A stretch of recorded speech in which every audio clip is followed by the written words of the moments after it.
Hello and welcome to the Outpost Frequency. This is hopefully going to become a new regular thing on a Sunday, having a chat with a few of us. Brought to you by thelastmovieoutpost.com for all your movie news, reviews, and everything cool about movies that's going on at the moment. We've got an interesting day planned. It's the 19th of September. I am not George Lucas, and with me, as always, is Drunken Yoda. Howdy, guys. How are you doing today? Good to see you. I'm going to try to look right at the camera, but I have the screen where I'm looking at Mr. Not George Lucas, which is getting more and more of a lie every day as you get older and older.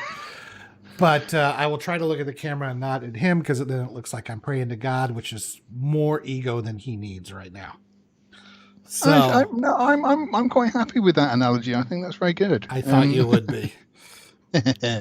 Okay, so as opposed to the advertised program, which was a secret video I was working on, thank you, Yoda, for spoiling that.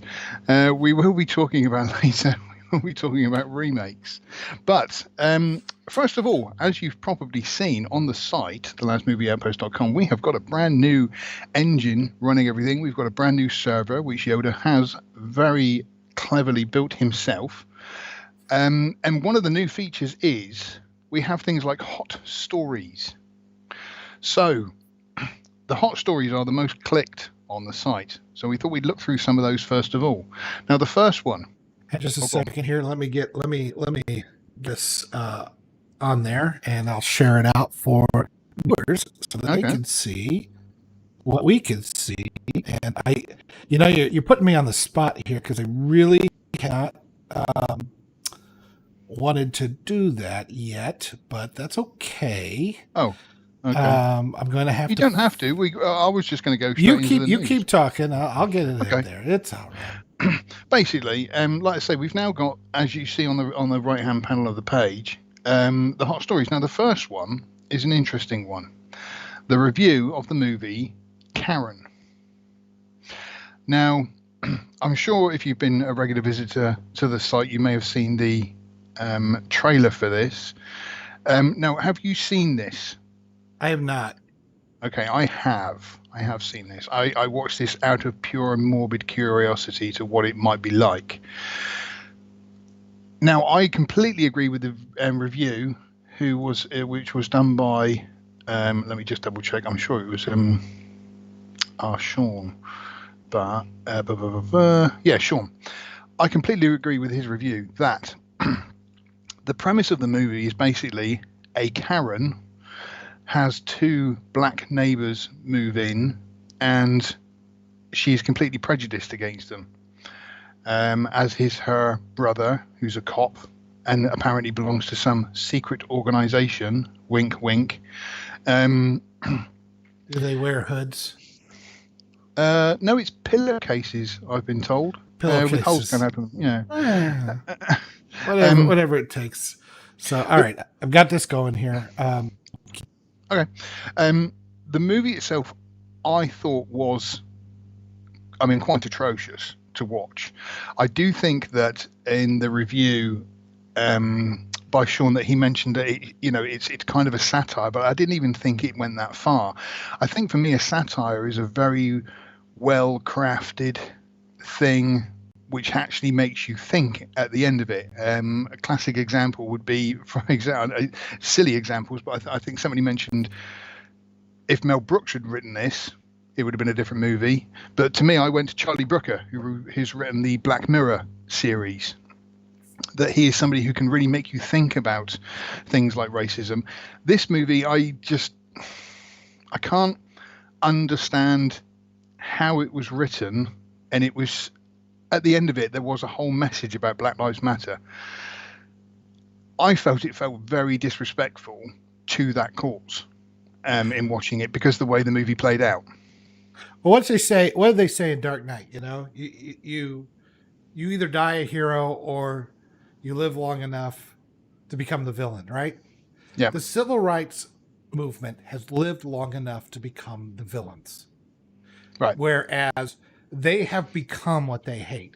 They have no understanding anymore of where white culture is, if there is such a thing, at least if how white people generally behave and think, which is whatever was going on in the 50s and 60s, we know it's wrong and we treat everybody like equals. But they assume that we're all just one Confederate flag away from burning a cross in everybody's yard, you know? It's really it's really a mind-numbing prejudice that they have put on us now. You have become what you hate. So I haven't seen the movie, but I did see the trailers for it. I was like going, this is the most obvious thing I've ever seen in my life. So I don't know. I think it's just dumb how they're putting this and how they're setting this up, because I gotta remember to switch the cameras. Because it's just like, okay, we are seeing you all as one thing. You're white, therefore, XYZ. That's all I needed to see, was that you're white. Well, dumbasses, that's was what the civil rights movement was all about, is not seeing. Frozen up on me. Yeah, you did a little bit, but that there was we go. That was the thing. You were not supposed to see color. You were supposed to see the person underneath the color. Yes. And they've taken all the wrong lessons, and now they've become the ones that only see color. It's like, dummies, no, that's you got it all wrong.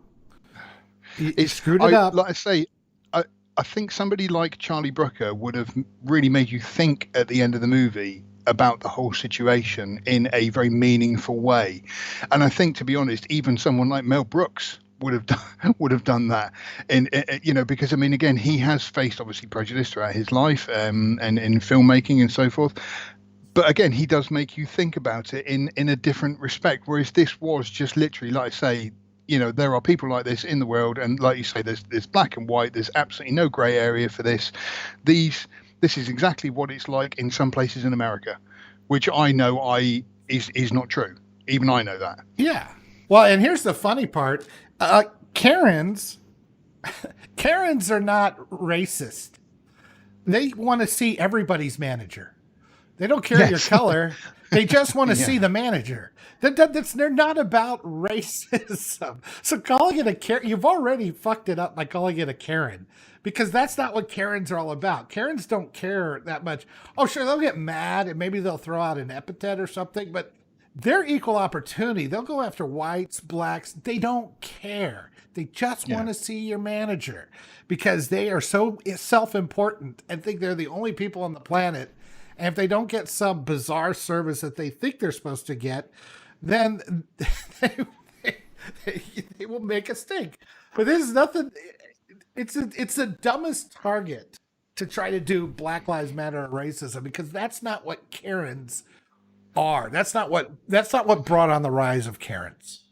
I was also, I must admit, this is we're sort of going into the political area here, and if we go too far, you can stop us. No. But what I didn't quite understand is that she had black neighbours who she hated, but she also had Asian neighbours who she was fine with, and the fact that there's the one famous scene where the black guy from next door goes into her bathroom and she's got like this Confederate flag soap dispenser, and I was always under the impression, I might be wrong, that the people who have the Confederate flag are the sort of Aryans who think that whites are the predominance, and so it wasn't just the blacks that they picked on, but it was kind of every other. It's not really race. True. There okay, so it's complicated. I don't want to try to just simplify it, but where the Confederate flag represented the states that seceded from the Union in the South, right? And the predominant issue that precipitated this was slavery. It was a lot about states' rights as well. It's just that the right that they wanted was slavery, and that couldn't be allowed. But as time went on, the Confederate flag just came more of, we're part of the South and it's our thing, but it wasn't exclusionary. And I'll submit Okay. to you things like in the 70s where there was this big revival of those kind of those country music car race, like Smokey and a Bandit. Yeah. And the Dukes of Hazzard came out of that. The General Lee had a big Confederate flag on the car, but it was very apparent in that show that even the bad guys were not racist. Boss Hogg was not racist. Okay. He was just an asshole. He just wanted Yeah. He to, didn't like anyone. he didn't like anyone. But Yeah. he would not, like, if it came to, like, if some racist came to the town, he would actually stand with the Duke boys. I think there was an episode like that, where even he was like, "You need to get the hell out of here. We don't. That's not what we are." So I Fair mean, enough. there was a time when it was more of a cultural thing, and you had people that would dress up and they would do the Civil War reenactments, but the blacks would participate in that. Sometimes they had like a black General Lee, in the Civil War reenactments, and it was all kind of weren't we silly back in those days? But there were some good things as well, and it was so much more nuanced and thinking, and people kind of came together. And now it's just dummies being cultists saying Yeah. this good, this bad, this good, this bad, and that's as far as their thinking goes anymore. And they don't understand, like, it's like 150, 160 years worth of history that happened of people living and dying and coming together and learning to deal with this thing that was done, and learning to heal and integrate the good things and get rid of the bad things, and they're just tossing that all in the dumpster too.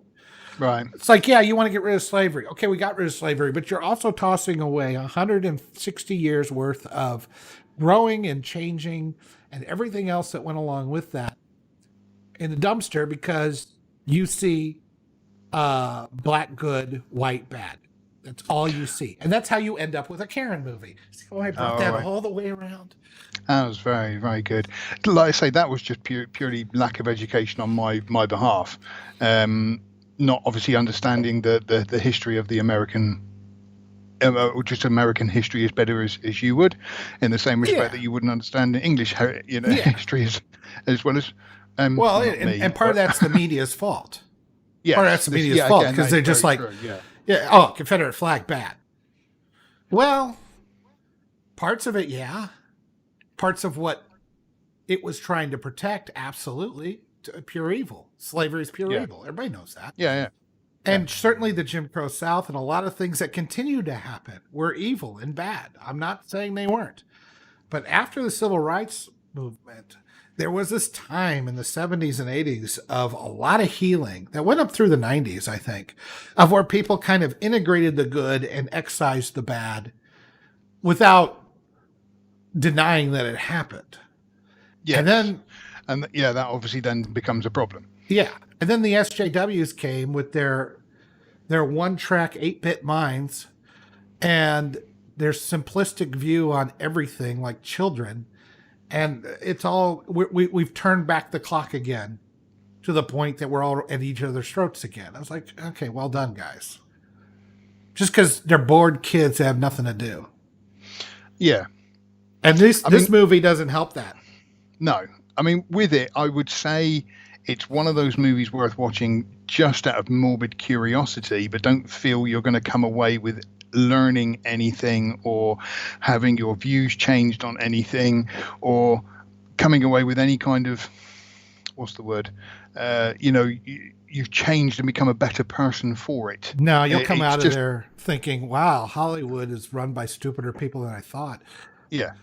It was pretty bad. So I think we should move on from that. Yeah, I think we beat that. Either of us. Yeah. Now, the new trailer is up for Guillermo del Toro's Nightmare Alley. Now, I am somebody who I do like Guillermo del Toro. I did not get The Shape of Water at all. Oh, I got The Shape of Water. I just think it's shit. I don't remember anything about it. Everybody keeps saying, "Oh, it's such a beautiful movie" and everything else, and I remember it looking quite good. But I don't. All it is, it's another white man bad movie. That's all it is. Oh, right, okay. I mean, when you really strip it down, it's like, see how bad we were in the 50s, see how bad white women and black women and gay men were treated.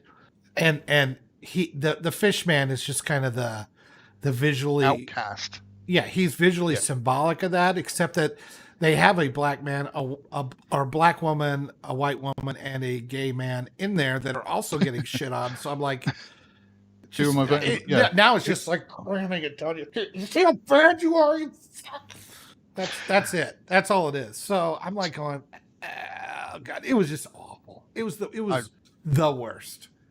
Now, with it though, he's got his new one out. Have you seen the trailer for Nightmare Alley? I have, and I'll be honest with you, I barely remember what I saw, and The I have only thing I remember about it is seeing Indiana Jones in it in a couple of shots because it had a man in a jacket and a hat, and I looked at it and I thought, oh, Indiana Jones. Is it based on something else?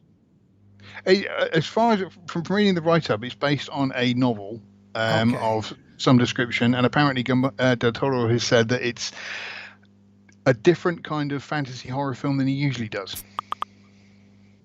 I'm not really sure. I mean, the trailer didn't give away much. God damn it. At all. Why does it keep doing that? Okay. What? So GC tells me that it still comes up on Facebook as having a Justice League watch party, that our stream, instead of what it is. Now, I changed it in there. I changed it everywhere I could. And I told it, use the same title as the YouTube, and it still comes up wrong. I don't know. It's a Streamlabs thing, but I don't know wrong. Sucks on Facebook. You know what? You talk amongst yourself, and I'll fix this real quick. You've got the cam. You've got the floor. I need milk tomorrow. Get some oranges. Well, about movies. Yeah, I do love Del Toro's work. I think he is great in his style and everything. His work is wonderful, but I'm not excited for Nightmare Alley at all. There's not much really in there that's, as I use the expression, blows my skirt up. Not that I'm wearing one at the moment, but I appreciate a lot of people have been clicking on it and obviously reading through it, but it's just not my cup of tea. So I'm neither there, and I'm also at the moment trying to stay away from trailers for things that I'm not looking forward to seeing, but I'm just sort of trying to stay away from trailers. I had a discussion with somebody on Twitter the other day about how sometimes the best movie is the one that you know nothing about, that you sort of go in completely blind. You've not seen the trailer, you don't know anything, you've read a very simple synopsis, it's got some actors in it that you like, and then you're like, wow, that was amazing, I really enjoyed that, as opposed to, I mean, we might come on to this a little later, but like with Dune, I moaned on Twitter the other day that Villeneuve has been saying how you should watch Dune on the big screen and you should enjoy it and everything else. And then he's released it 2 months before the rest of the public can see it. And again, it's just kind of, everybody on Twitter is going, oh, it's a masterpiece and blah, blah, blah. So that's built up all my expectations. And so now I'm actually kind of half not looking forward to seeing it. And it's very frustrating. So yeah, where was I going about with that? Where was my rant going? About trailers. So with this one, I watched it, but it just sort of. Well, Guillermo del Toro to me is very hit or miss. He sometimes he does, like, I think Pan's Labyrinth was fantastic. Mm-hmm. I haven't watched it in a while, so I mean, over the course of time, you find that some things aren't as good as you used to be. So you never know. But I thought it was fantastic. I liked Pacific Rim. I love it. I'm trying to. The Hellboy movies. I liked them at the time, but I don't feel like they're that great anymore for whatever reason. And I didn't watch the Crimson. Was it Crimson Peak? Crimson Peak. I heard mixed reviews on that, so I think he's a good director. He's got a good eye. He's got a good sense of the visual. I think his stories and his picks on scripts are the problem. The Shape of the Water I thought was absolutely terrible. I thought it was just awful and borderline offensive. And but other stuff he's done has been really really good. Now Yeah. you mentioned Dune. I think Denis Villeneuve hasn't made a bad movie yet. So I'm Mm. quite looking forward to what he's going to put together because Sicario is. I mean, if you watch Sicario, I don't know if you've watched it in a Yeah. while or recently. Not Okay, not in a while, but I do remember the last time. I do remember sort of almost sitting on the edge of my seat well, you know watching it. that's his way, his method of editing. There's a Yes. scene where they're in the car, in the traffic, right? And there's the gangsters that are next to them. I think it's right near the port of entry or something in Juarez, next to the because I think Juarez is really close to the border.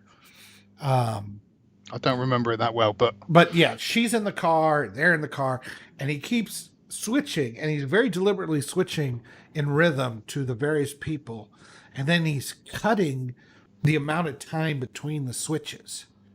There's very little music that's going on. I don't think I'd have to watch it again. But he keeps cutting the time between the switches, and he's going back, and as you know, and it's just the editing as it just mm, gets faster and faster and faster, and you can feel the buildup and the tension. So we say you're sitting on your seat.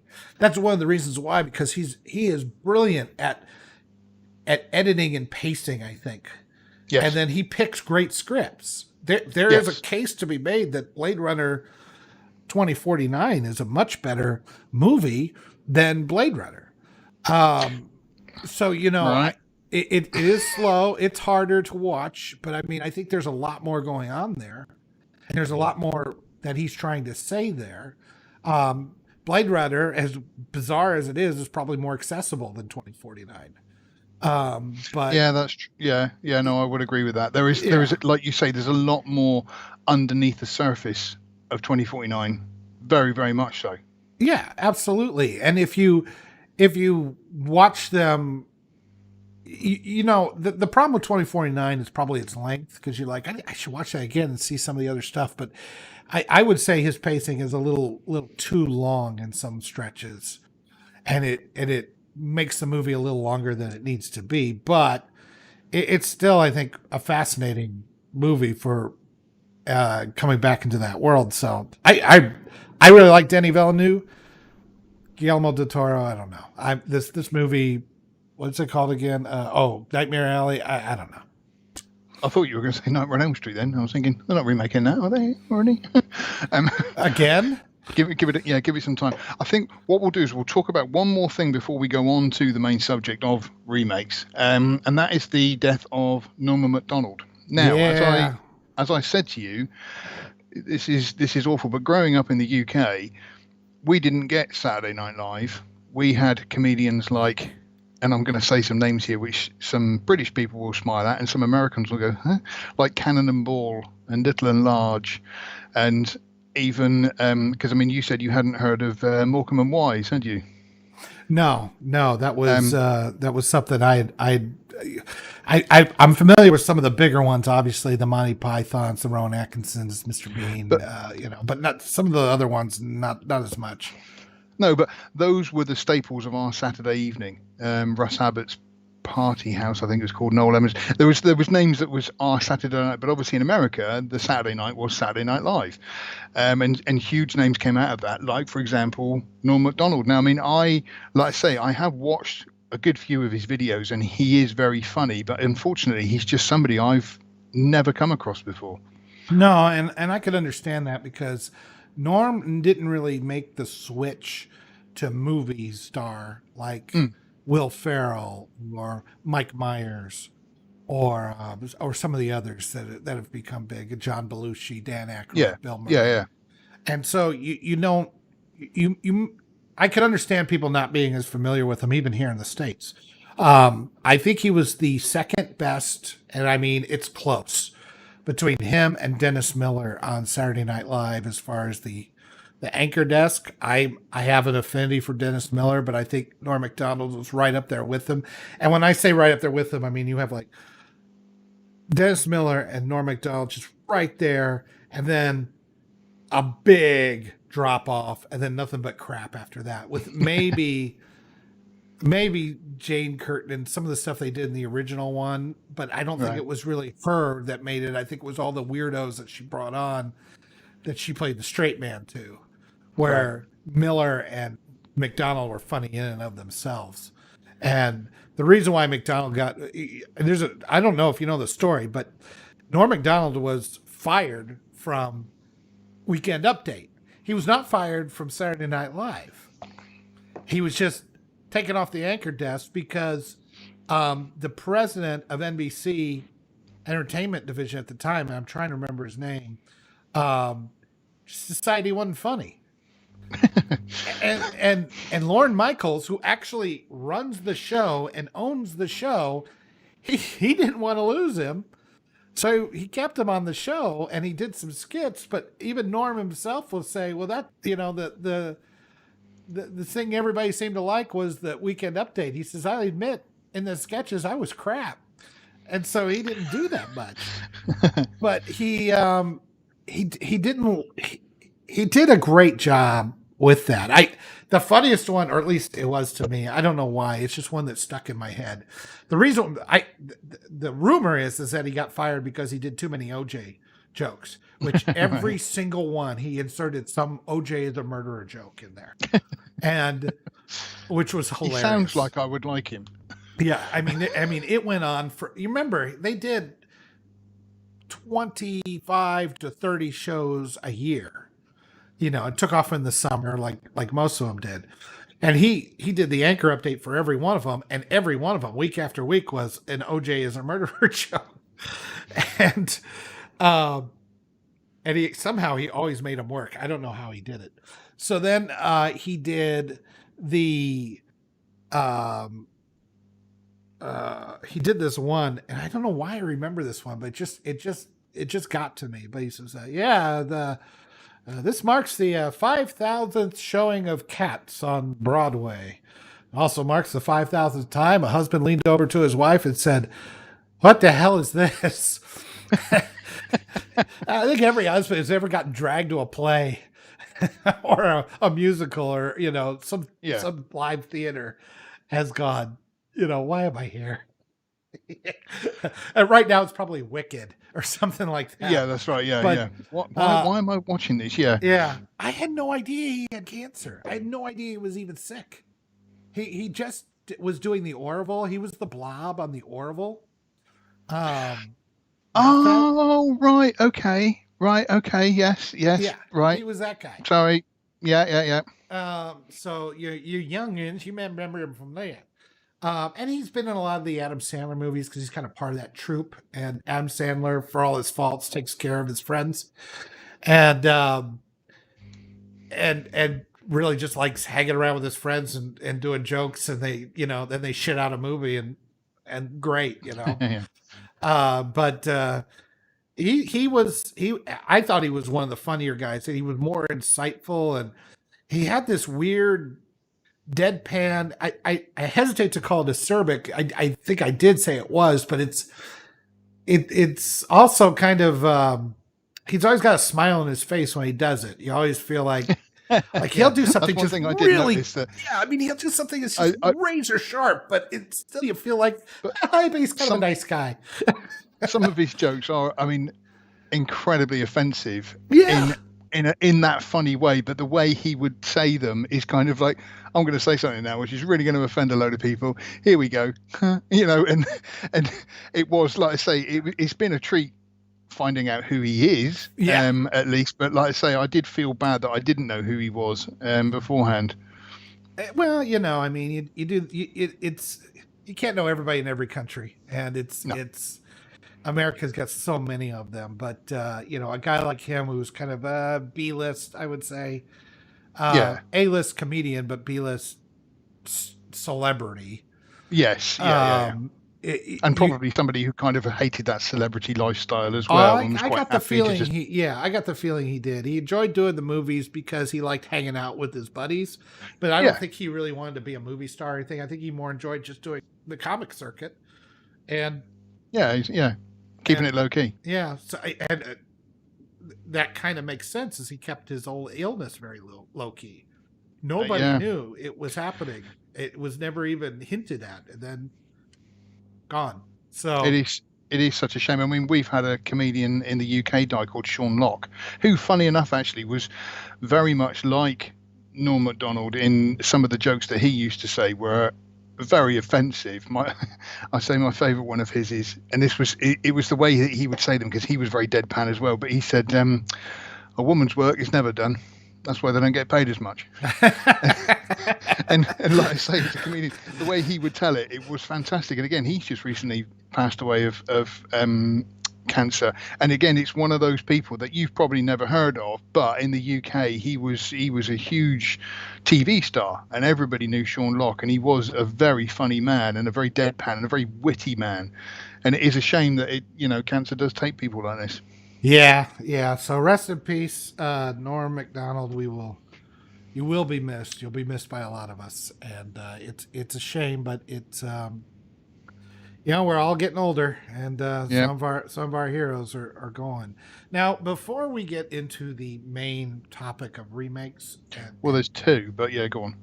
Well, uh, because I thought we might have talked about Malignant. Okay, I thought you were. I Malignant. thought that's the one you wanted to. I thought you were skipping over that, or No. Funny I enough, thought you I were was just trying sat to here. get out of that. Is what I thought. No, not at all, not at all. Because right, have you seen *Malignant*? I watched it last night. Right, I saw it the other day. Um, Now, Pops, I'm gonna tell you right now. Pops said, what did he say? Let me see. I was looking forward to a decent horror, and I think I got half a decent horror, but at the same time, I got crazy. I mean, it was a bizarre movie. It was. Okay, well, he said, not George Lucas is a moron. Where did he say that? He said it in my DM on my chat. Now he's being a little facetious, of course, but he was just talking about your particular review of *Malignant*, and he thought you were being what his point was. Yeah, I know. It's Pop's being upfront. Who would have thought? But he thought that you were looking for too many explanations. It's like, how does Freddy do what he does? How does Jason do what he does? No, it's never answered. Who cares? And I kind of understand what he was saying there, but I also was kind of like, well, the problem is that they try to do a little bit more explanations of things. So if you're going to scratch that surface, that is exactly where I was coming from. Yeah. There was so much detail explained in other areas, and yet I get that. I completely understand how they would do that. But then there's other bits where I thought to myself, right, you've explained in intricate detail how this works, but this you've just completely pushed out the window, and that is a major part of the story. Right. I mean, because they never in Jason or Freddy, they don't explain how anything works. No. And I'm fine with that. That's fine with that. It's like the difference between again, Star Trek and Star Wars. They explain how every piece of the engine works in Star Trek. In Star Wars, they just say punch it, yeah, and away you go. So yeah, they tried to straddle both lines there.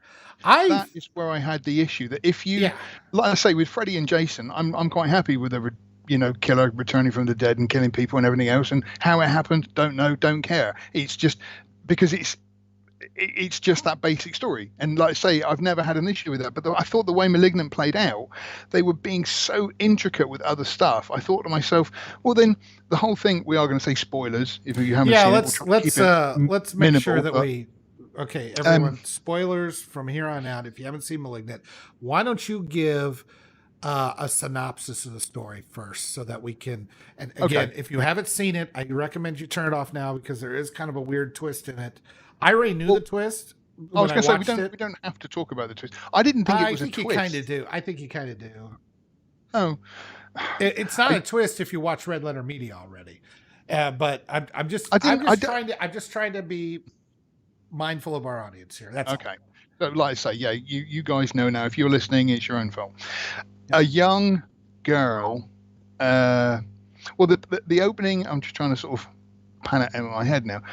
There's a young person called Gabriel who is causing problems in some kind of research center home, if you will, and somehow they can talk through the radio and they can control electricity, which was never explained. Just to get that out there. And then this doctor says, "Oh, Gabriel, it's time for us to cut out the cancer." And then it goes forward in time, and we meet up with this woman who, Madison, I think she was called, and she's trying to live a happy life. She's had a couple of miscarriages. Her abusive boyfriend pushes her into a wall, and then she starts having visions of people being killed. And it turns out that Gabriel was never cut out, but actually absorbed into Madison and lives in the back of her head and comes out every now and then, takes over Madison's body, bends all the arms and legs backward, which looks quite good, and goes around killing people, and then goes back into Madison. Kind of like I thought it was more like a Tyler Durden. But it's more bizarre than that. So you've got basically the whole thing there. So your review is out there. You guys can read it in depth. I'm gonna give you my thoughts, and then we'll kind of go from there. First of all, when they at the very beginning, it was like they show this hotel, or a hospital, that is the most creepy. I'm thinking like House on Haunted Hill kind of thing, you know? I mean, it was so obviously like, oh, that place is evil. Just in case you weren't sure. Have you ever been inside there? Well, no, it's evil, obviously. I'm not going to go in there. Obviously evil. Listen, every time I go close to it, can't you hear the music? No. So then I get in, and it's like, it's like a high school inside. I mean, it doesn't look any different than any other hospital, you know, just regular old place. I'm like, why do they make this thing? So then the guy Gabriel is tossing people out of his room left and right. And at one point the lady goes, you know, take him down. And he gets the dart gun. And he starts to reach in. And I'm thinking Velociraptor from Jurassic Park. I'm thinking the lady's going, shoot him, shoot him. And then he's being pulled all over the which way by this kid. So then it goes into what you were talking about, where you meet this girl and you're trying to figure out the mystery. Now, I had already known the mystery, so then I was watching it from a little bit different. I already knew that it was the twin and it was her and all that. See, I had no idea. I spoiled myself already. Okay. Yeah, so, like I said, I had no idea. I watched the Red Letter Media first, and then they went into spoilers. It's like, okay. So then when she's there's points where she's going, it's all in your head. It's all in your head. I'm like going, okay, it's on the nose. Oh, actually, yeah. It's literally all in the back of my head. Yeah. It is actually in your head. Yes, it is. And then it was pretty well done going through it. It's James Wan doing his James Wan thing. Now, I agree with Red Letter Media because I immediately noticed the house being ridiculously expensive because they showed that they're in Seattle. So home prices in Seattle are not cheap. And that house, like, she works as a nurse, maybe. She has some scrubs on, but we don't really get an idea of what she does for a living. She seems to work part-time. Is the and the guy is sitting at home, and I'm wondering, is he out of work? Is he unemployed? Does he make a ton of money? He doesn't come across like a guy that would make a ton of money. He comes across like a Bubba redneck that would beat his wife, which is what he was. Yeah, and sponge off her as well. Yeah, but these two, like she's I don't know if you noticed, but like she started out with a kind of a Southern accent. And then that went away after the first 5 minutes of the movie. It was I didn't notice that, but no. When she first came in, she's like, "Yeah, they let me out, and I need to come home because I thought I heard that. Now maybe I misheard, but then the rest of the movie that was gone." And I'm like going, "Okay, so accents are hard." Yeah, it's too much. So she does this. She goes, comes to this house. This house is impeccably decorated and is gothic and everything. I'm like, these two people don't live here. Also, the house I watched the Red Letter, some of the Red Letter Media. I haven't finished it yet, but the house inside was definitely not the house from the outside. The No, spooky, it was the surrounded Harry by Potter tent. yeah. I mean, there was the house that was surrounded by smoke and backlit. Like I say, that you would walk past every day and go, "You going in the house?" Well, obviously not. It's evil. But then the inside of the house, the rooms were. Her bedroom was huge. Oh yeah, everything was enormous inside this house. I kept thinking of the Harry Potter tent. They go in this little tiny tent. He opens it up. It's a fucking palace inside, a tesseract or something. I don't know what's going on. So I'm going, okay. All right, fine. Movie house, whatever. I'm kind of with them on that.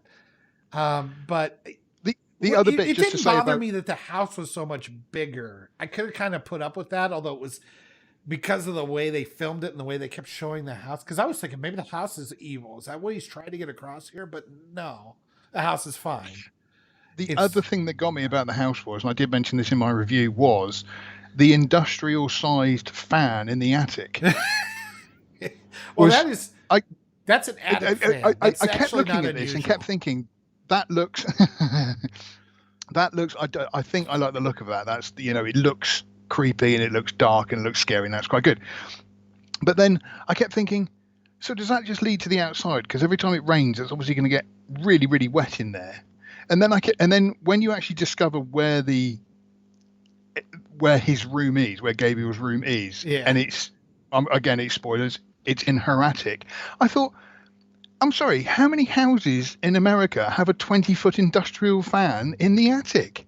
Well, there are attic fans that we'll put into the houses and they work pretty well to bring air through the house without having to turn on the air conditioning all the time. But the house itself, I mean, the attic itself is enormous. You could put a whole apartment up there. That's what bothered me about it, was that here's these two poor people. The one guy is the house is so impeccably clean. The guy was not even, he's laying on the bed. The bed is made like it was at a Hyatt Regency or something. It was like, oh my God. If he just sits on his backside watching sports all day, he's obviously not going to get messy, is it? No, but that's just it. There was nothing messy in that house. No. It's not a lived-in house. It's a studio house. Yeah, it's a studio. It's a movie house. So I'm like going, okay, there's no way that these two people live here. It's just, it's a set. It's an obvious set. Now I loved the camera work where it was above the ceiling and was following her right above through the rooms, beautiful and up the shot, stair, and that was good stuff. So I mean, like, there's this really good stuff in there that I liked, and I thought that's just tension. And if I didn't know what was going on, I could see how this would work and this would work and this would work. But then he would go over the top with something to the point that you're going, you're laughing. And I'm thinking mostly like the Terminator police station scene. Yes. Where Gabriel emerges and you have the 1970s hooker in there with the afro that can't get through the door. What do hookers look like these days? I think they've got big afros and wear 70s disco clothes.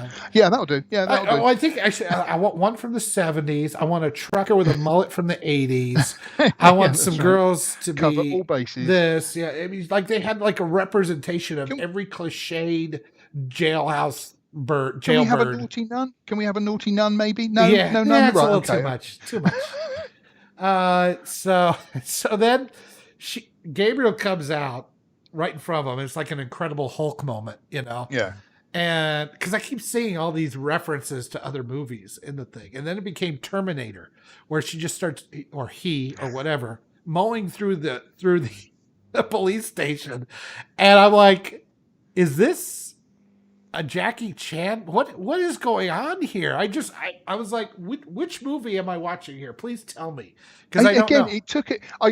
It was quite creepy up to that point, and there was good stuff, and the girl got kidnapped, and there was all this kind of stuff that built up to this, and then when it got to there, I was the same, of just sort of, when did this happen? What is going on? And I couldn't understand how Gabriel could first of all dislocate all her arms and legs so that he could see, because obviously he's in the back of her, so he twisted all his arms and legs around the wrong way, and then also become a superhuman fighter, even though he's been, mangled, hidden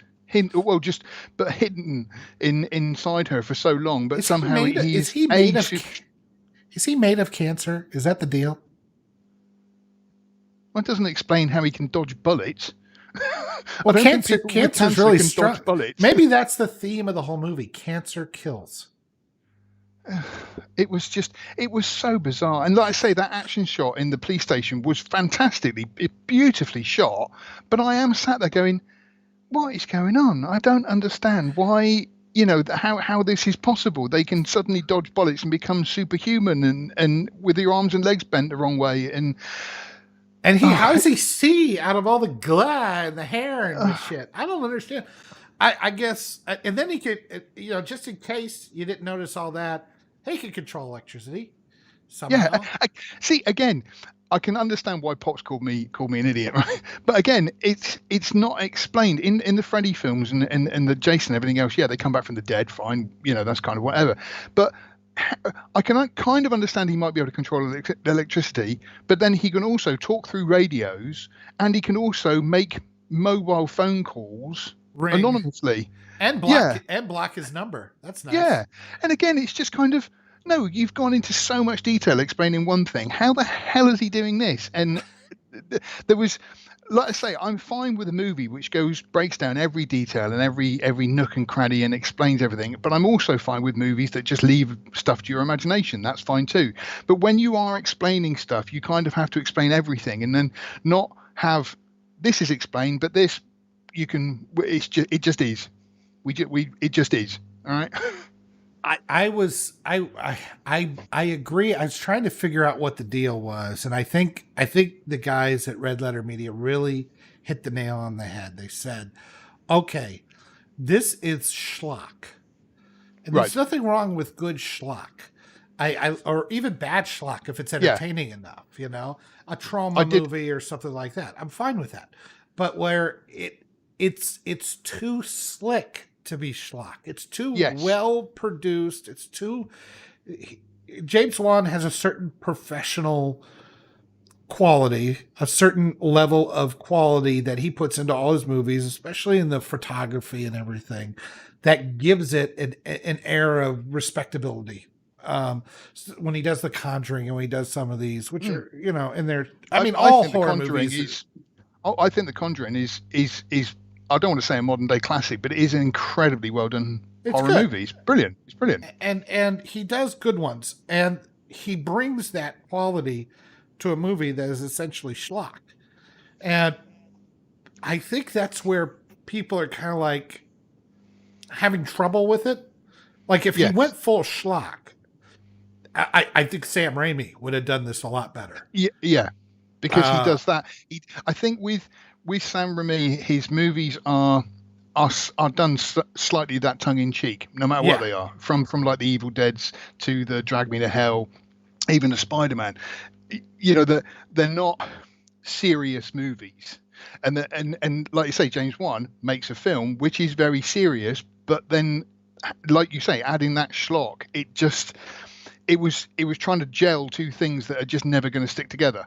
And maybe he was trying to do that. But he didn't go. If he is trying to do something that's schlocky and just a big joke on everybody, then he need to go full schlock. Yes. But he didn't. And if he's trying to make something serious, I was laughing too much for it to be serious. Absolutely. Now, I can't say it's terrible. Like, it's not. It has a beginning, a middle, and an end. I know what was happening throughout the whole thing. I get all the motivations and why things are happening. There's not. You say, well, they don't explain how he has electrical powers and that kind of stuff, but they aren't really plot holes per se. They're just unexplained things. But okay, he's got them, so now they still worked within the confines of that kind of stuff. Yeah. We know that TVs don't show static anymore. That's fine. It's a thing that they did because it's creepy. Phones don't glitz out in static. It's a thing he did. It was creepy. Okay, fine. He has electrical powers. The camera plays up when there's a presence nearby. Yeah, that's all part of the deal, and it's consistent, and everything's consistent through it. And I can't say I wasn't entertained. So I probably would have gave it a couple of more. I probably would have gave it 3 or 3.5 stars at most, instead of 2. But again, it depends on how you go into a movie. That Yeah. I hadn't really seen much about it, and I was expecting a good horror, and it was creepy up until that third act when it just went, as they said, It went batshit batshit crazy. insane. Yeah, and it went crazy, and then for me, that just kind of took that edge off. If it was just a horror all the way through, I probably would have enjoyed it Yeah. and given it more stars. But for me, I was just confused about how the story played out, but then also how, like I say, there were just certain things that weren't explained, which just stuck in my head that I couldn't get over. Yeah, I mean, I can see that. And I'm like going, if it's supposed to be a schlock and funny and you're supposed to kind of enjoy it tongue in cheek, then all that shit doesn't matter. Yes. All that stuff doesn't matter. But if you're trying to do it serious, which it kind of looked like he was, I didn't. Then I go, okay, you did a good job up until the third act, and then I was laughing through the whole police scene on. I just started laughing my ass off. I thought it was Yeah. funny. No, well, yeah, I was going to say, yeah, from the police in the woman's cell thing. And the beginning, I was laughing my ass off because all I could see was the Jurassic Park shooter. That's all I saw. So, but then the middle part was all played reasonably straight, and a few little Yes. like him shoving her against the wall like she did. I was like, that was neither funny nor fun horror. That was like, oh, I didn't need to see that. There was a real serious edge to that. Yeah. Yeah, that was like, oh, that's not fun, scary. That's gross. I don't want to see that. But then the rest of it was generally well done. She didn't shed two tears over her husband, did she? Very upset No. about her kid, her unborn kid, which I can understand. I get it. But she had no tears for that husband, which I thought was No. interesting, I guess. He was just a means to an end. He was just fodder. I think we are, and I kind of don't want to draw this as a reasoning, but we are used to, like the MCU, there are very little plot details which aren't explained throughout the whole set of the movies. They have been incredibly well written, no matter what you say. They have been very well written, and they've kept them consistent all the way through. And because we are used to that kind of thing where every little detail is explained pretty much. I know that there are still things like, how on earth did Captain America take the Soul Stone back to Vermeer and all this kind of stuff. But because we expect writers to write in a way that gives us that consistent story and explanation all the way through, we're getting used to that kind of thing. When it then doesn't happen, in my mind, I sort of go, well, hang on a minute, you're not explaining everything properly, so am I supposed to know all that, and that kind of thing. Well, yeah, and I think it comes down to tone. And if the tone of the movie is played serious and some explanations, you're going to expect more. And if the tone of the movie is less serious or takes on a, like, the first Nightmare on Elm Street is a quote unquote serious movie. The rest of them got pretty schlocky, but the first one was genuinely horrible, creepy. Oh, yeah. But it required very little explanation because of guy died. Now you can come back in your dreams because scary demon monster. Good, fine, we're good. That was all the explanation was needed. Yeah, that's fine. Yeah, and it worked in that movie. This one, you start out with a lot of scientific. They're in a hospital, and you got a person that's all scientific saying, "We're doing all this research, and we have all this these videotapes of the little puppet monster on the back of her head, and all this stuff." And you start going, "Okay, then." If you're going to have a scientist that is recording all this and is trying to come up with explanations, that's discussing how he might be made of cancer and it was this and that, and they're going into a lot of technical jargon, then why can he do electricity? And everybody goes, because, he can. Yeah. Yeah. I'm like, oh, wait a minute, and then, how does he able to have super strength? How does she have super strength? Yeah. If he's a parasite and he's draining all her, I mean, is eating baby fetuses give you super? Maybe it's about stem cells. Maybe they think stem cells give you super strength. You just eat the babies. Yeah. No, just to say that Last Movie Outpost does not recommend that you eat babies to get superpowers. No, we do not. It didn't go well. Do for it the me. normal way. Fall into a chemical vat. Get struck by lightning. Have your parents killed. Right. Radioactive spiders, those kinds of things. Go up into space, cosmic rays. You know, the usual. That's right.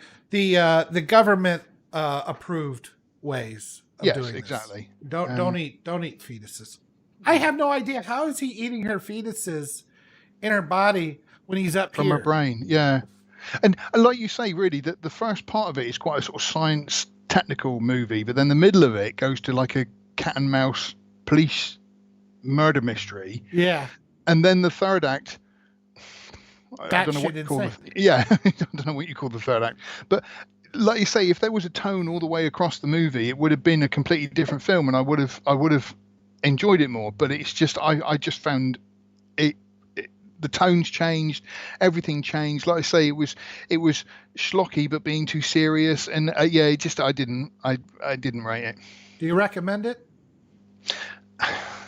I mean, I can't remember if I said I would watch it again or not. Did I say that or not?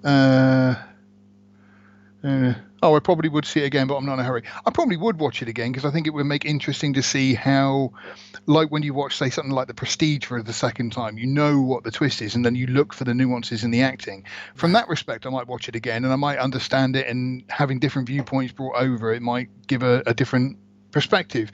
But I wouldn't be in a hurry to sit down and watch it again. Yeah, I would kind of recommend it, I guess. I mean, if you're in the mood for something kind of, I'll give it this. It's different. It's original and it's different. Yeah. And it's not your standard. There's nothing. I would say there's nothing overtly political about it. There's nothing, social justicey about it. None of that garbage is in it. And it's just James Wan trying to do something weird. The only other thing that I kind of disagree with everybody on, or maybe, I don't know, maybe because I was looking for it, I just didn't see it as that big a deal, was James Wan's wife playing the whatever she was playing. I think CSI I said that or whatever. I didn't know about her, but when she came on screen, I did think to myself, wow, this, it's her first time acting. Obviously, that's sweet. And then when I learned it was his wife, it was, yeah. Well, what are you gonna do? Oh wait, I think he's cutting out on me here. I'll just keep going until he comes back. But yeah, what I thought of the wife was you dropped out again. Oh, you're back. There we go. You're back. What I thought of the wife was that I guess I was bracing myself, so when she came in, I was like, not that bad. It's fine. I mean, she was a very sweet character. She had like 2 scenes, and one of them was just hiding behind some shelves. I mean, that was it. So I'm like going, why is everybody going blinkers on her? I don't. She was sweet, but again, also she was, literally ready to drop her knickers at the, wink of an eye from the guy, and it was. I mean, that was way overly done. That was schlockily done. Any other character, and all this kind of thing would have worked really, really well. But again, in this, it just because of the serious tone, it didn't fit. I could see that. I'm not. I thought it was funny. I mean, she's wearing the big glasses. She got her hair in a ponytail, and that part I felt was a little like. Because when she takes it off and does her hair a little bit, she's probably drop dead gorgeous. I think I saw a picture of her and she's really pretty. And it's like, that's how Hollywood makes a pretty girl ugly, like we can't tell. Yeah. She's all that. The classic she's all that. Yeah. Oh, she's ugly. She's wearing glasses, got a ponytail. It's like, yeah, right. Come on. I'm just missing the ponytail. Yeah. So I'm kind of like, okay, she's fine. I mean, I joked about it. I really don't think James Wan was back there going 40 takes. That was the best one. So just say the lines, love. No, it doesn't matter. Yeah, we'll dub the voice later. with it, I mean, like I say, I still stand by my 2 out of 5 stars for *Malignant*. I might change that in the future if I did ever watch it again, but I still stand by my 2 stars. Okay, that's fair enough. Like I said, I'd probably give it a 3. Just for I love the audacity of it all. I wish it was more consistent in tone. Okay. So not that we've got a decent segue, but it was not a remake. There we go. Oh, what an excellent segue there, Drunken Yoda. Now, with the news, obviously, if you've been reading the site, thelastmovieoutpost.com, quite a lot, there you will see that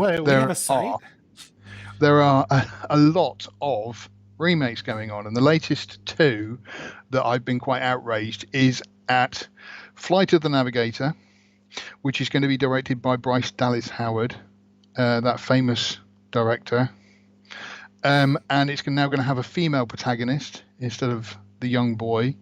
And the other one was The Lost Boys, which at least they are not calling The Lost Girls, and they have actually cast. Well, I say they've cast boys in this. What's his name? Noah Jupe, and I forget the other guy's name. Look like little girls. The photos that I did the article for that, and the photos I posted, they did look like little girls. But again, there's 2 films there that do not need a remake, a sequel, or anything. Actually, saying that, sorry, just to get it out there in case you didn't read it, Lost Boys did have 2 sequels. The Thirst, I think, was one, and I forget what the other one was called. But they went straight to DVD, and I've never heard of them. But Lost Boys itself is a classic Joel Schumacher movie. Flight of the Navigator is a classic movie, and yeah, neither of them need remakes. Yeah, I mean, Lost Boys is it's definitely an 80s classic, an 80s classic. Yeah. So let's see. Let me So, we already had place, and Jaden Martell from the It movies. There's no news on who they're playing yet. Randy McKinnon is penning the new script. He has worked with Warner Brothers and DC on Static Shock. If they're talking about the original cartoon, that is a long time ago. Set to direct is Jonathan Entwistle, best directing episodes of The End of the Effing World. The lot of we tried to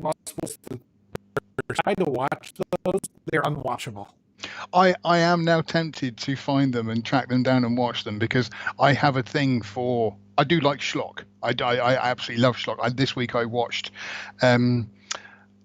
Bride of the Atom, or Bride of the Monster by Ed Wood, which was fabulous to watch. It was absolutely wonderful. I think it was actually better than Plan 9 from Outer Space. But anyway, I watched that, and I also watched. But then I also watched Santa Claus Conquers the Martians, which was wonderful to watch as well. Absolutely terrible, awful movie, but it was great because it was made in that whole tongue-in-cheek, Martians kidnap Santa Claus, very much the story of Nightmare Before Christmas, which I like to say, and I thoroughly enjoyed that. So I do like schlock. Where were we going with that? Oh yeah, that's right. Yeah, so I do want to find the sequels to The Lost Boys and give them a go and see what they're like. I recommend you don't, but you've been warned. Okay. I did my best. So, but with it, a remake. I mean, Lost Boys worked in the 80s because you had that 80s Brat Pack, the Brat Pack, of Keith Sutherland and Jason Patric and Alex Winter and a few of and Jamie Gertz and so forth. And it worked wonderfully because it just caught that imagination of, as kids. It's very much, I think of it very much along the same lines as the Goonies of, what would you do if you found a treasure map that could lead to treasure? And what would you do if you found vampires were actually in your town and you had to track them down and everything else? And it's kind of always, those films were wonderful to watch, but they were also quite disappointing because I never had an adventure that good. Ain't that always the case? I drove a DeLorean once. It would never go back in time. Yeah. I said that on my top 10 videos, but sorry, yes. Top 10 bad guys. But yeah, that's right. Like I say, you always wanted that adventure, but you never quite had it. And I think, obviously, it's about vampires, but Lost Boys was one of those films that was actually incredibly realistic. That it had its moments. I mean, it's schlocky and realistic at the same time, but there's one somehow all the tones work. yeah, absolutely. Directed by Joel Schumacher, the man who destroyed Batman. And it's a shame because Schumacher actually made some pretty decent movies. He was just the wrong choice for the last two Batmans before the reboot. But I love the Lost Boys. I don't know how much of it is because I saw it when I was 17 or whatever. Yeah, but it's a great movie. It's a lot of fun. Corey Feldman, Corey Haim are really hilarious in it. I love I can't remember the guy's name, but I love the guy who just seems like, and I'll admit, now, of course, I was 17. I didn't know anything. So it did not even occur to me that father was a vampire. The guy was dating, his the mother, yeah. And that, it's interesting because it kind of brings it all. It's like, so that's why they were so interested in going after him and the kids, how they happened to find each other. It's like once he met her, things got set into motion, So there's a little bit of nuance going on there. And then the grandpa comes in with his truck. It's like, one thing I can never stand about Santa Carla, all the goddamn vampires, like they're hippies. Yeah, that's right. Yeah, not more vampires. Oh dear, Jesus Christ, God, it's like Mormons. We're going off topic ever so slightly because obviously yesterday we had a little brief chat. We were talking then about remakes and how there are times when remakes actually do work. And I mean, ones that spring to mind, like you said, Batman. The Tim Burton Batmans were very good for the time. I still quite like them, but they were technically a remake from Adam West. And then we had Batman Begins and The Dark Knight and The Dark Knight Rises, which again were incredible movies, which were technically remakes. The Thing is a remake from The Thing from Another World. Ocean's 11. A lot of people don't even know that. It was Frank Sinatra and the Rat Pack, the actual Rat Pack. That's right, yeah. That did it, and it's a god awful movie, but the Soderbergh ones are fantastic, or at least the first one is. I like the third one, and the second one tries to be too clever by half, but they're all entertaining in their own right. Yeah, I've seen them on not several occasions, but if they come, if they're on TV, I'll think, oh yeah, I'll watch that, and like you say, you can be entertained by them. They're a decent set of movies, but I think the problem with remakes is that obviously a lot of the remakes you notice are the bad ones. That's the thing, that there are good remakes. It's not that. Yeah, I mean, there was a time when remakes were just about taking a fun old property. Like if you think back in the 90s when they were doing old sitcoms like the Beverly Hillbillies and the Brady Bunch movies. Yeah. I think the Brady Bunch movies are absolutely fantastic. I mean, they know what they're doing as far as lampooning with love. Yes. If that makes sense. That's a good way of putting it. Yeah, that's an excellent way of putting it. But the thing I love the most, the second one that I never stopped laughing at was when Greg and Marcia were fighting over the attic, which was an episode of the Brady Bunch, and they did that old sitcom trope where they put a sheet in between and all that, and then they can see each other's silhouettes when they're changing, and they start getting the hots for each other. And that keeps happening throughout the movie. They keep getting the hots for each other.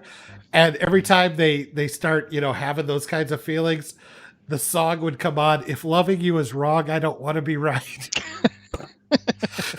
I mean, it's fantastic. So and they do some really good, funny stuff in there. That's like, are they really this naive, or is there something else going on under the under the covers? I don't know. Yeah. But that was how to do it but right. Then I think nowadays probably it's just remaking shit just to, I know that property, I know that thing, this will sell because people know that thing. Yeah. that's all they care about, and they want nostalgia. That's how you end up with Last Jedi and Force Awakens Oh, and yeah. everything Yeah. else. Again, if they had, I don't read many books, but one of the books I have read is the Thrawn trilogy Thrawn trilogy set of books about Star Wars, which was set after Endor. Absolutely fantastic. The best sequels they could have made would have been the Thrawn trilogy. Yeah, That's how you grow the characters and grow the universe without betraying the universe. you had Luke and Leia and Han back as amazing cast who were fantastic, but again they wanted to introduce new characters, which I understand, but then you're introducing new characters and you're taking away the old ones. Somebody said that the biggest crime of those Star Wars movies is you didn't have Carrie Fisher, Harrison Ford, and Mark Hamill in one scene together throughout the whole three films. That should have been sort of, I'm not saying it should have been item number one, but it should have been a thing that happened, because now that it's not going to happen. Well, I mean, I think part of it is that they waited way too long. I think they should have just. I mean, Carrie was what 2 years from death. Yeah. I mean, we didn't know at the time, but she was. Harrison Ford was, busted his leg because a door fell on him. And I He guess never really wanted to carry on with Han either, did he? Really? I mean, he wanted I'll Han. give him credit. He was really into the whole thing. And I think it was because he knew he was dead and he'd never have to do it again. Yeah, but he really they still managed to drag him back for the last one. But he gave his all. Oh yeah, no, totally. Harrison Ford is fantastic, and I always love the performances he gives. But he wanted Han dead at Jedi. I wouldn't say that for the last years, or I would say not for the last 10 years. He's been just grumpy. He's been like Bruce Willis, grumpy and sleepwalking through a lot of his parts. I'm talking about Han in his prime, then. Yeah. No, I would say in the 80s and 90s, 70s, 80s, and 90s, he was something else. But he wasn't. He kind of given up on a lot after I would say 2000. But there's two movies I think he really put a lot of effort into. One of them was the one with Jackie Robinson, the 42, where he played Branch Rickey, the owner of the team that I forget kind of sad. It was the first black player in that broke the color barrier in Major League Baseball. Okay, and it was based on true stories, and he played Branch Rickey, the owner that brought him in and was trying to break it, and he did a really good job. He clearly thought it was an important part and he wanted to do it. But then when you look at things like Ender's Game and stuff like that, I mean, he's just sleepwalking. So he wasn't sleepwalking in Force Awakens, I'll give him that. But I don't know. They were all so old at this point. I feel like they missed their window and they should have just said, this happened 50, 60 years ago. All those people are dead and we're coming up with this new thing. Yeah. And then maybe they could have brought back Luke as a Force ghost or something. But other than that, just let it go to the past. Get rid of 3PO, R2, all of them, and just do a whole new thing. I'm gonna again. We are right in what we're saying, but we're getting off topic again because we're talking about remakes. That's what we're talking about. There we go on our soapbox. This is what the people want. But every now and then a remake does come out which actually works. I mean, and again, and one that came to my mind, whether you want to call it a remake or a reboot or whatever, but Mad Max Fury Road. Now, I didn't want to see that at all. When I saw the trailer, I sat there rolling my eyes going, oh, yeah. And a friend of mine went to see it, and he said, have you seen it? I said, no, I don't want to. He said, you got to come and see it. You've got to come to the cinema and see it. And I was blown away. I love Fury Road. I think it is absolutely fantastic. And for me, it was a reboot, a remake, a reimagining, whatever you want to call it. It really, really worked. But then so often when they do these remakes, random off the top of my head, they did a remake of Overboard, which was the originally Goldie Hawn and I can't even remember who Kurt was Russell. in it. Yeah, no. Kurt Russell and the Goldie Hawn was in the original, but I can't remember who was in the remake. But they did the gender swap. Yeah. And again, I think it was. Oh Jesus! You gotta make me look pretty. Yeah, I can't remember. Look, I mean, that's how bad it was. That I remember Goldie Hawn and Kurt Russell in this great comedy, about her and everything else, and it worked with her being a bit of a bitch and everything else and whatnot, and then doing the Anna whole. Faris and That's that's. Eugenio Derbez, who I have no idea who that is. I'd never But heard of him again, before. it was a remake where the first one made a bit of money, so maybe we should remake this because we own the rights still, and we could and again, it's just. And in the same respects, let's talk also. I did say on the talk about that we might come back to Disney, but Disney then doing live action versions of beloved animations. That's almost sacrilege. And they're not all terrible. Like, I actually kind of enjoyed the Cinderella remake because it basically stuck to the story and expanded out in a few places reasonably to. Hang on, which one is that? Is that the Kenneth Branagh mm, Cinderella? I don't know who did it, but it was Walt Disney's. I mean, it was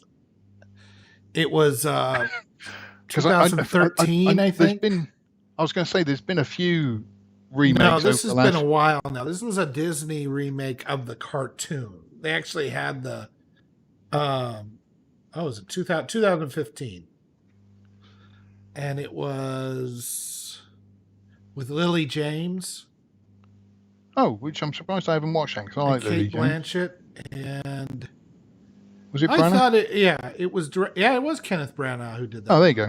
Okay, Because I so thought he'd done another spin-off, but no. Okay, that's obviously yeah, that's the other one. I thought that one was pretty good. I did not like I haven't liked any of the other stuff. I didn't like Maleficent because they turned her into a misunderstood rape victim. Um, I didn't like The Lion King because I didn't even watch The Lion King. Couldn't bring myself. animation. I mean, I'm talking about traditional cell animation.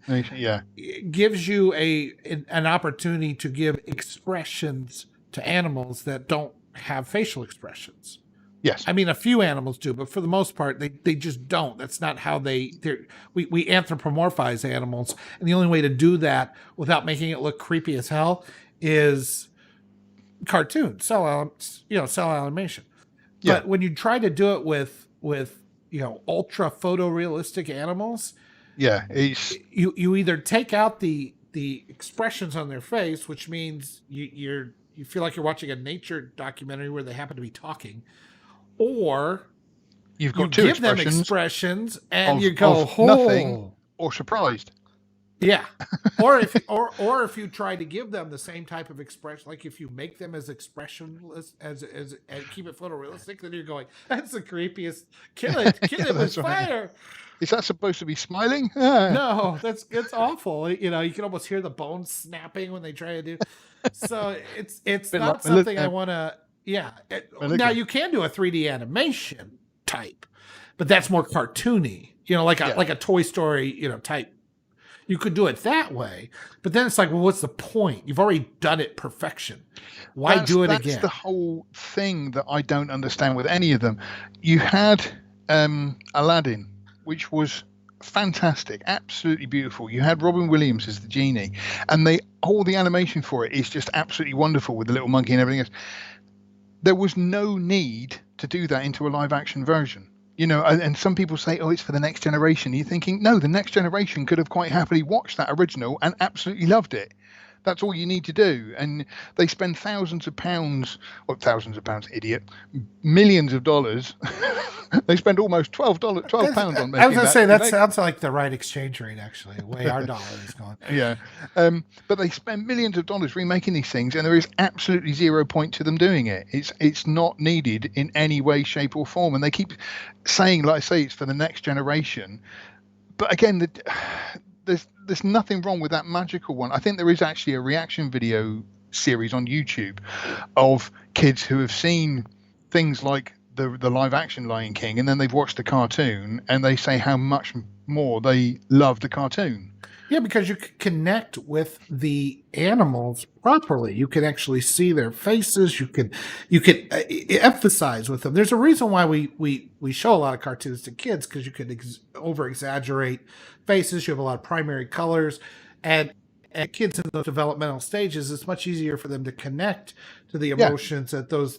I'm not saying they don't like live action here and there, but I mean it's cartoons are a way to get kids to start empathizing, and Yes, and it's the understanding emotions and that right, kind of thing. Yeah. and the overemphasize of expressions is what gets them on that road.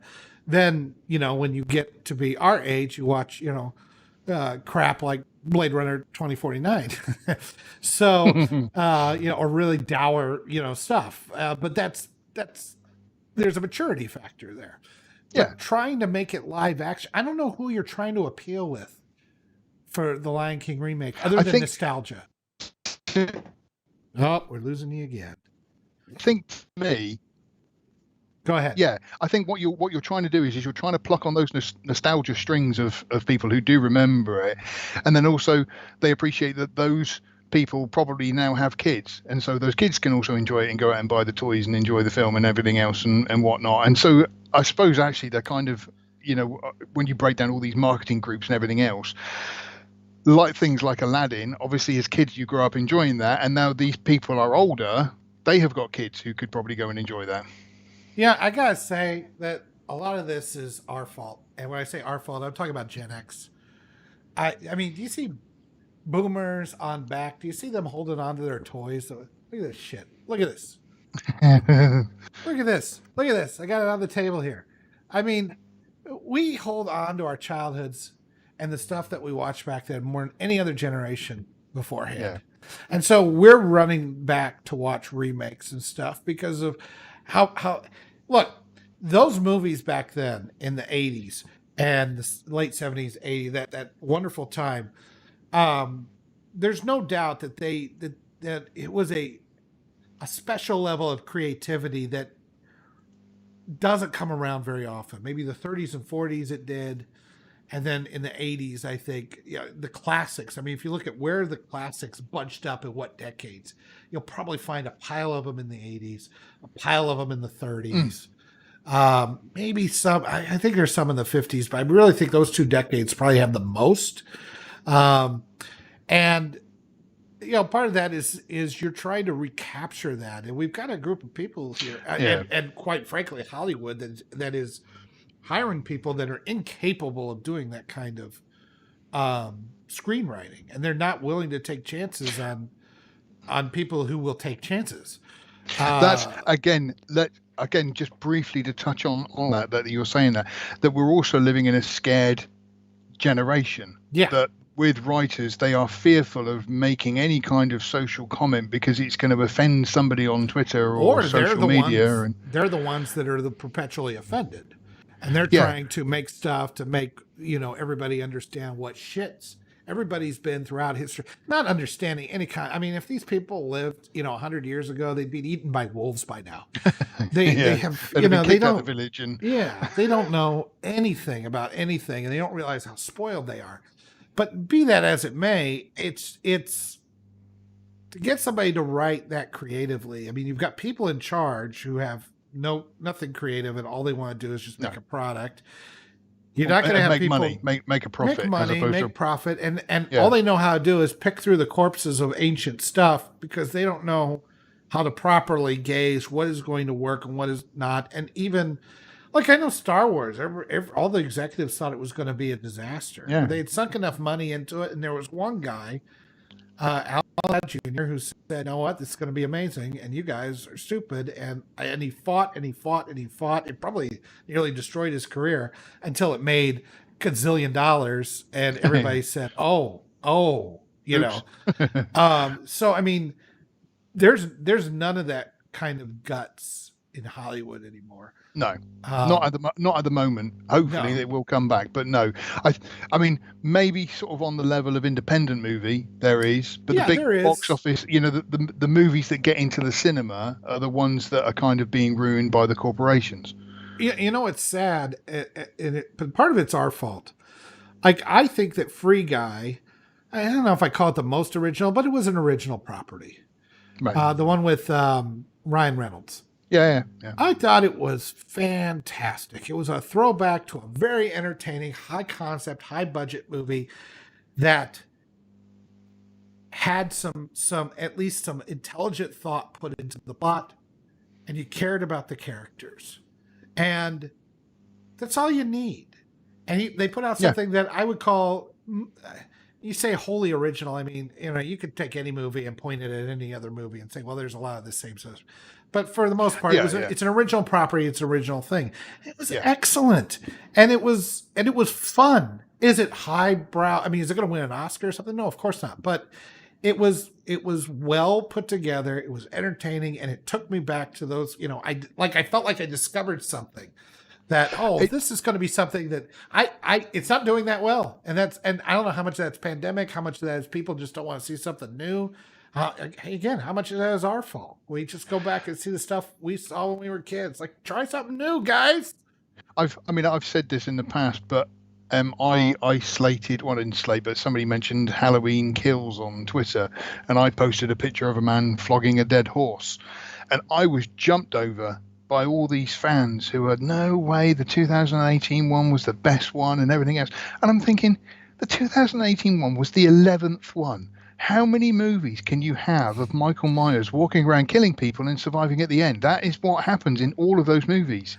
And Well, yet, to be but fair, like you say, it was pretty good. So I guess 11th time's the charm. but with again, it's jumping on that nostalgia, but knowing that people will pay to see it is the problem. People do not vote with their wallets.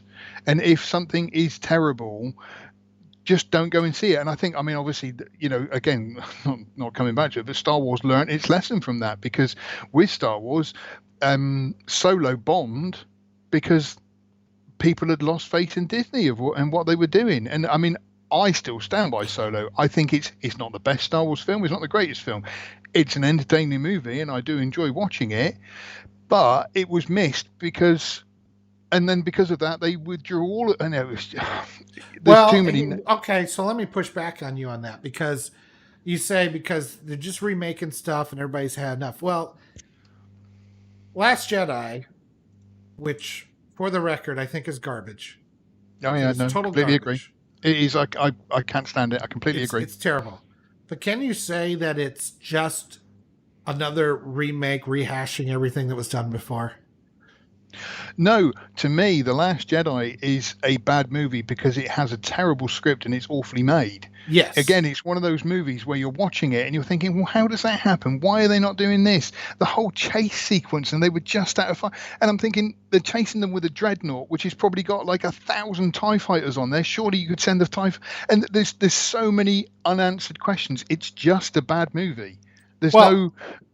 Yes, it is. But our thesis here is that they keep doing remakes and they don't want to do anything original. And we just keep going and seeing them. And so nobody's taking a chance on something original. The thing is that if you're going to do original stuff, you're going to have to weed through some crap. I mean, as much as we love a lot of 80s properties, there's a whole best of the worst channel in Red Letter Media that is designed to watch bad 80s schlock, because there was a ton of it.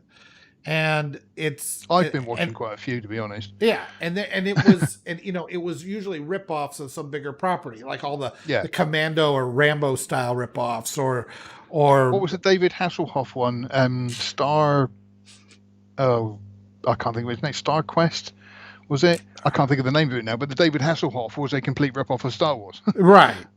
So there's a ton of that kind of stuff. So I mean, to say that the 80s was such a had so many, it did have so many classics. It also had a lot of crap. And the reason why it had a lot of crap, because people were trying different things.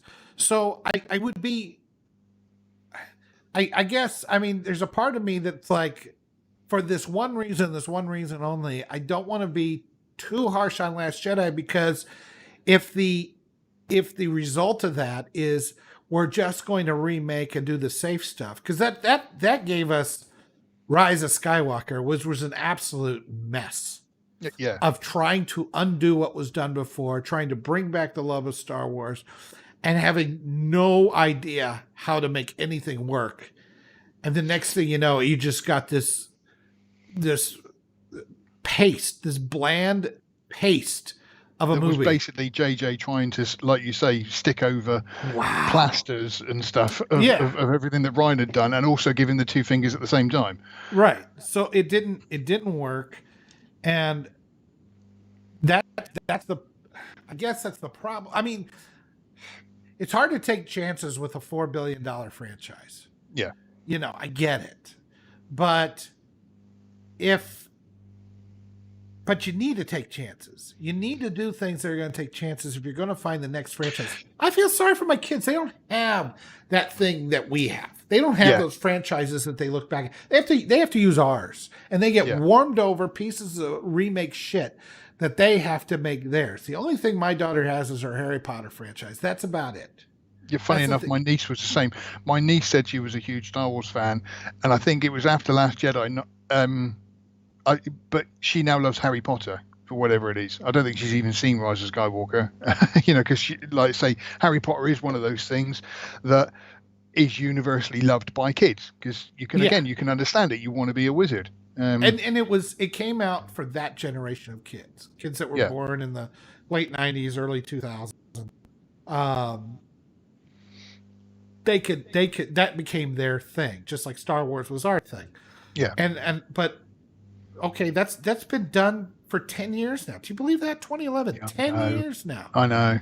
And what have we had? Okay, well, we have Marvel, the MCU. I guess you could say, I mean, that's made off of comics that were around for decades ahead of time, but I'll give it that it's its own thing, and what it accomplished, at least for Infinity War, was pretty amazing. The Infinity Saga, if you want to call it that. Yeah. Now they're just continuing to milk it. Not that I blame them, but beyond that, beyond the MCU, name me something in the 2010s that is huge, that is going to resonate, that people are loving. That's Hunger Games, maybe? I don't know. Again, I don't think I saw the last one. I liked the original Hunger Games, but then as they went on, to me, it's like with the Twilight movies. I got to say this, and I don't care how bad I get. I liked the original Twilight when I saw it. I thought, oh, it's an interesting take on vampires. Oh, but then get off my shame. Get off. But with it, then they drag them out and out and out, and I haven't seen any of the others. And the same with these films. They can't just make a movie, a standalone movie. In a year or two's time, they will be announcing Malignant 2. And all these other things, because this first one has made money, they will do a second one, and it will come back, and like you say, this generation is not gonna have something which stands out. I'll watch it if they turn it into a full-blown superhero movie now. Yeah, that's right. If they completely change it up and say now she's a superhero, except once in a while the dude comes out and she has to do crimes. She doesn't know it or something. I don't know. I mean, if they completely changed up the tone and did something bizarre with it, I would at least give them credit for having the balls to do it. But they'll just make another creepy horror thing where they're going to have to put some other kind of twist in at the end. Yeah, we can't say that didn't inside happen. Gabriel was another person. Well, we can't say that didn't happen before. I mean, how many Friday the 13th movies and Freddy movies were there? Yeah. Well, like Police I say, Academy went on for 6 freaking movies. Yeah.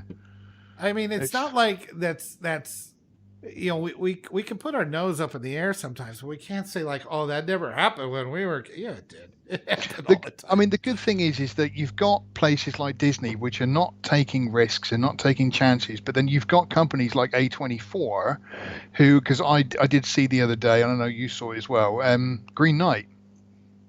I did. I actually reviewed that on the and I oh boy, the Green Knight is a good movie. That's a lot of work. Yes. In its own way. It's hard for me to say it's a bad movie. It's not a bad movie, but it's not the most fun or entertaining movie. It's something that you would watch in school and have to do a report on. But then conversely, I would say that I was so pleased to see something that was so different and so, I don't want to say deep. I mean, it is obviously a deep movie because it's, I don't think you'll ever fully understand it. But at the same time, I was just so pleased to see something which was just so out there and so different. And so it drew me right in, right up to the end. It was I absolutely loved every minute of it. Like you say, it's hard work and I'm concentrating all the way through and thinking, well, what does that mean? And why is that? And so forth. But I was just so pleased to see something that wasn't Hollywood. It wasn't, but on the other hand, it is a classics. I mean, Sir Gawain and the Green Knight. I mean, that's a tale as old as the Arthurian tales, right? Yeah. And it's been made several times, so it's just a remake. you could say it's a remake because it's been made several times in the past, and it's not um, an original property. I No. mean, it kind of falls under the things we're complaining about, and yet, Yeah. I mean, can you really, you can remake Shakespeare many times if you do it right. It's probably going to be good. You can remake something like an Arthurian tale, The Green Knight, and it'll probably be good. It had a lot of weird symbolism in it. It had a lot of weird imagery. It had a lot of crazy stuff going on. I had to go read up on say, the meaning of on the internet, find the meaning of what the hell did I just want to? Oh, so that's what that is, and that's what that is. Okay, so I mean, I appreciate the movie more than I enjoyed the movie. Right. Okay.